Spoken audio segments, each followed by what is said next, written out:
I'm the woman MP of Madiokolo.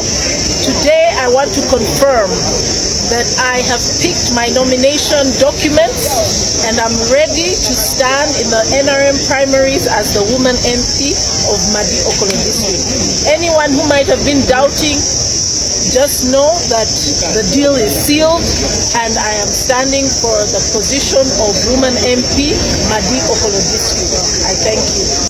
I've been able to go through the procedures. The people are welcoming, and I have been served with a document here that shows a form that I should fill and the rules to guide the election process, which I will go and read them and fill and also return during the nomination date. So it's been a good exercise. What should the policy that was decided in the National Executive Committee of the party? So it cannot change now. It will go on just as it is. It has its flaws, but it also has its strengths. The fact that people keep lying to others, they tell you we are supporting you, then the next time they vote someone else. This time the lines will show who voted who. So there will be no room for people to tell you they like you when they don't like you. So when you have lost the election of lining up, what other election can you win? Today we are no longer talking about MOU. I'm now a full member. The MOU expired the moment I became a full member. Yes. Okay. When I signed the MOU in 2023, that was a cooperation agreement between the party, NRM and myself.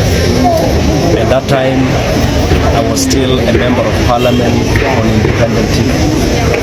Of course, I came to parliament as an MP on independent ticket.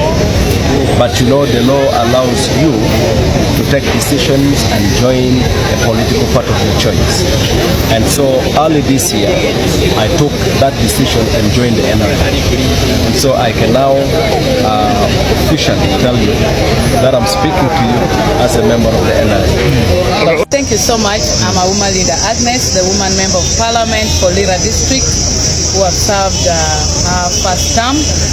I have now today expressed interest for continuity of my leadership in the 12th parliament as I participate in the NRM primaries to hold the flag for woman MP Lira district.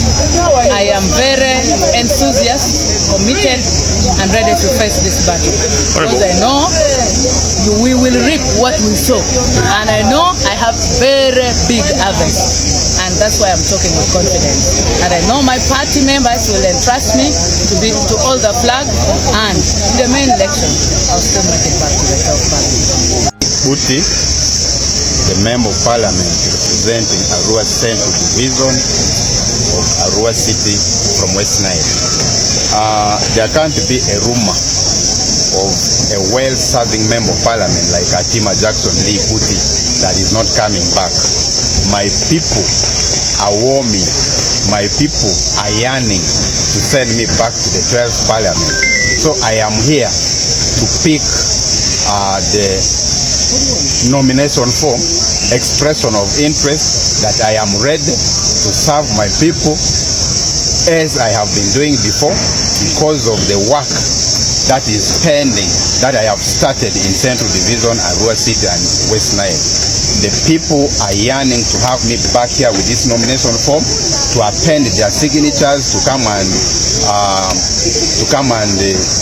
nominate me, second me, and have me nominated on that date of the nomination. And we go back to the field to canvass for votes and come back to the 12th parliament. So I am here ready, composed, happy, and the world should know that Honorable Atima Jackson Lee Puti is ready to serve his people of Arua Central Division. Thank you.